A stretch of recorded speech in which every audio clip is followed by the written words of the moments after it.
বন্ধুরা, হেমরাজ নামের একজন ব্যক্তি ছিলেন যার বয়স প্রায় ৫-২ বছর ছিল। তিনি গ্রামের জমিদার ছিলেন এবং তার গ্রামে বেশ নামডাক ও প্রতিপত্তি ছিল।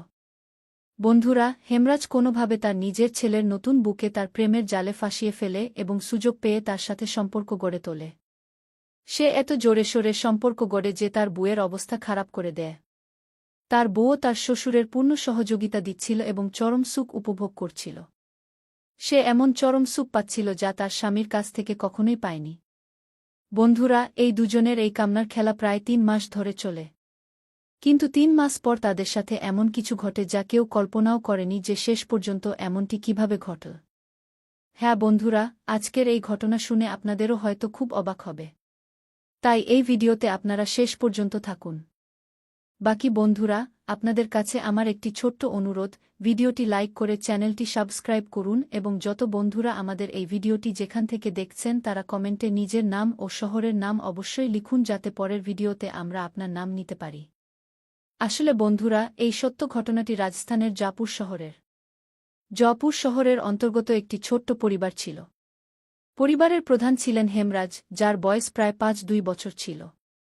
তিনি ছিলেন হট্টগোট্টা পহলবানের মতো মানুষ এবং গ্রামের জমিদারও ছিলেন। গ্রামে তার বেশ প্রতিপত্তি ও নামডাক ছিল, তাই গ্রামের লোকেরা তাকে অনেক মান্য করত এবং তাদের সমস্যা নিয়ে তার কাছেই আসত। তার কাছে প্রচুর টাকা ও জমিজমা ছিল, অনেক নৌকর-চাকর তার বাড়িতে কাজ করত। তার স্ত্রীর ৩ বছর আগেই ক্যান্সারে মৃত্যু হয়। হেমরাজের একমাত্র ছেলে রমেশ, যার বয়স প্রায় ২-৪ বছর ছিল। রমেশ তার পড়াশোনা শেষ করে একটি কোম্পানিতে ইঞ্জিনিয়ার হিসেবে কাজ করত। রমেশ ২-৪ বছরের যুবক হয়ে গিয়েছিল, তাই তার বাবার তার বিয়ের চিন্তা হচ্ছিল। তিনি ভাবছিলেন যত তাড়াতাড়ি সম্ভব তার ছেলের বিয়ে দেবেন।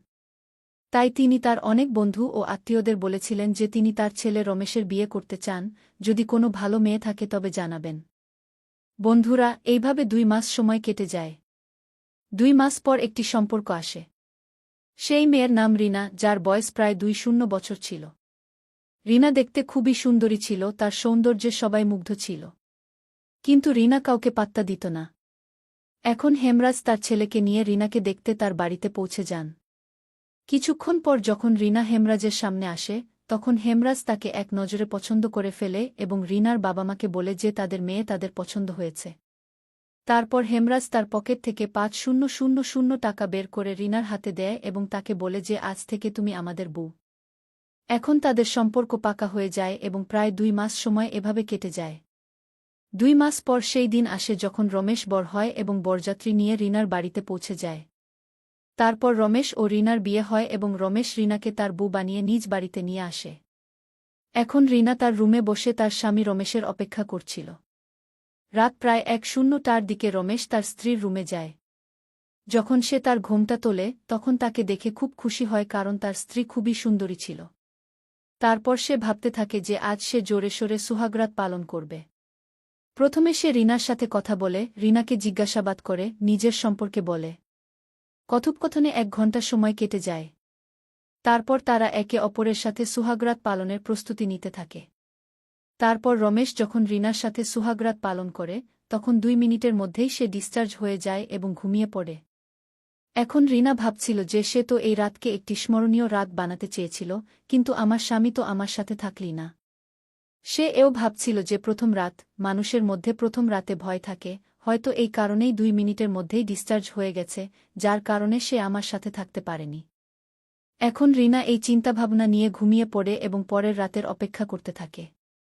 তারপর পরের রাত যখন আসে, তখন রিনা রাত ৯টার দিকে ০০ বাজে তার ঘরে বসে তার স্বামীর আসার অপেক্ষা করছিল। তারপর ৯:০০ বাজে রমেশ রিনার ঘরে যায় এবং ঘুমাতে শুরু করে। তখন রিনা তাকে বলে, তুমি ঘুমাচ্ছ? আমি চাই তুমি আমাকে ভালোবাসো, আমার ইচ্ছা পূরণ করো। কাল আমাদের সুহাগরাত ছিল। এটি ছিল তাদের হানিমুনের রাত। আমি চেয়েছিলাম এই রাতটি আমরা একটি স্মরণীয় রাত করে তুলব, কিন্তু তুমি আমার সাথে সহযোগিতা করনি এবং মাত্র ২ মিনিটের মধ্যে ডিসচার্জ হয়ে তুমি ঘুমিয়ে পড়লে। শেষ পর্যন্ত আমারও কিছু ইচ্ছা আছে। আমারও শারীরিক প্রয়োজন আছে। যদি তুমি এগুলো পূরণ না করো তাহলে কে করবে? তারপর রমেশ তাকে বলে যে আমার ঘুম পাচ্ছে। আমি ক্লান্ত। তুমিও ঘুমিয়ে পড়ো। আমিও ঘুমাচ্ছি। এখন রিনা তার কথা মেনে নেয় এবং সেও ঘুমাতে যায়। বন্ধুরা, রমেশ প্রতিদিন কোনো না কোনো অজুহাত তৈরি করত। সে রিনাকে বলত যে কখনো আমার ঘুম পাচ্ছে, কখনো আমি ক্লান্ত, কখনো আমার স্বাস্থ্য খারাপ। এইভাবে 1-0 দিন কেটে যায়। একদিন রাত প্রায় 1:00টার দিকে রিনা রমেশের সাথে ঝগড়া শুরু করে। সে তাকে নানা রকম কথা শোনায় এবং তাকে বলে যে তুমি নপুংসক। তুমি কিছুই পারো না। তুমি আমার জীবন নষ্ট করে দিয়েছ। আমি কোথাও আর নেই। যদি আমি জানতাম তুমি এমন হবে তাহলে আমি তোমাকে বিয়ে করতাম না। এখন এই সব কথা বাইরে দাঁড়িয়ে তার শ্বশুর শুনছিলেন। এখন রিনা তার স্বামীকে নানা রকম কথা শোনাচ্ছিল। তাকে বকছিল। তার উপর রাগ করছিল।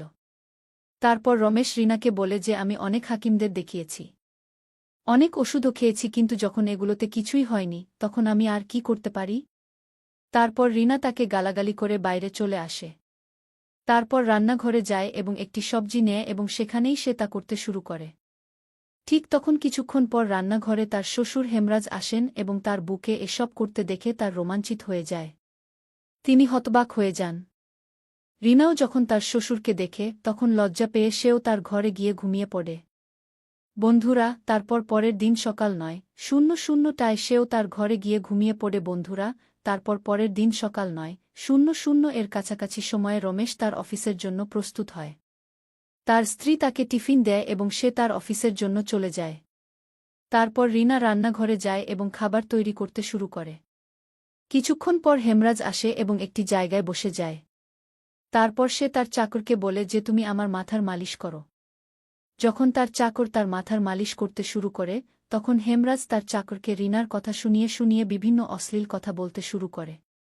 সে তার চাকরকে বলে যে যখন আমরা যুবক ছিলাম তখন আমাদের মধ্যে অনেক শক্তি ছিল, অনেক জোশ ছিল। যাকে একবার জড়িয়ে ধরতাম তাকে ছাড়তাম না।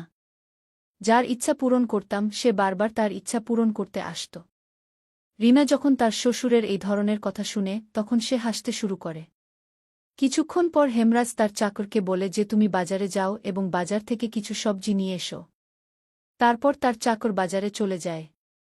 কিছুক্ষণ পর হেমরাজ তার বউ রিনাকে বলে যে বউ, আমার মাথায় একটু ব্যথা করছে, তুমি আমার মাথার মালিশ করে দাও। তারপর রিনা তেল দিয়ে তার শ্বশুরের মাথার মালিশ করতে শুরু করে। হেমরাজের অনেক আনন্দ হচ্ছিল, সে অনেক উত্তেজিত হচ্ছিল। সে ধীরে ধীরে রিনার কাছাকাছি আসছিল এবং রিনাও তার কোনো বিরোধিতা করছিল না। এখন হেমরাজের সাহস আরও বেড়ে গিয়েছিল। সে এক ঝটকায় তার বুকে তার কোলে নিয়ে নেয়, তাকে বাহুতে জড়িয়ে নেয় এবং তাকে কোলে তুলে শোবার ঘরে নিয়ে যায়। বন্ধুরা, রিনা তো চাইছিলই যে তার শ্বশুর তার সাথে কিছু করুক, তাই রিনা কোনো বিরোধিতা করছিল না। এখন শোবার ঘরে গিয়ে এই দুজনের কামনার খেলা শুরু হয়ে যায়। এখন এইভাবে বন্ধুরা, যখন 1 ঘন্টা কেটে যায় তখন এই দুজন আলাদা হয়ে যায়। এখন এই দুজন যখনই সুযোগ পেত একে অপরের সাথে এইভাবে সম্পর্ক তৈরি করত। বন্ধুরা, এখন রিনা তার শ্বশুরের সাথে সম্পর্ক তৈরি করতে করতে প্রায় 3 মাসের সময় কেটে যায়। 3 মাস পর একদিন রিনার স্বাস্থ্য খারাপ হয়ে যায়। তার স্বাস্থ্য এতটাই খারাপ হয়ে যায় যে সে বমি করতে শুরু করে এবং বমি থামতে চায় না। তখন তার স্বামী রমেশ পাশের একটি হাসপাতালে যায় এবং সেখান থেকে একজন লেডি ডাক্তারকে ডেকে আনে। সেই লেডি ডাক্তার রিনার চেক আপ করে এবং তারপর রমেশকে বলে যে তোমার জন্য একটি সুখবর আছে, তুমি বাবা হতে চলেছ। এখন রমেশ যখন লেডি ডাক্তারের কথা শুনে তখন হতবাক হয়ে যায়। তার হুঁশ উড়ে যায় এবং সে ভাবতে শুরু করে যে আমি তো আমার স্ত্রীর সাথে কিছু করিনি, তাহলে সে কিভাবে প্রেগন্যান্ট হতে পারে? এখন রমেশের অনেক রাগ হয়ে যায় এবং সে তার স্ত্রীকে বলে যে তুমি আমাকে ঠকিয়েছ, তুমি আমাকে কোথাও রাখনি, তুমি কার সাথে মুখ কালো করেছ, তোমার পেটে কার বাচ্চা বড় হচ্ছে। এখন সে তার স্ত্রীকে নানা রকমের কথা শোনাতে শুরু করে এবং যখন কথা হত বরং আপনাকে সচেতন ও সতর্ক করতে হবে। বন্ধুরা, আবার দেখা হবে নতুন একটি ভিডিওতে। আপনি নিজের এবং আপনার প্রিয়জনের যত্ন নিন। ধন্যবাদ।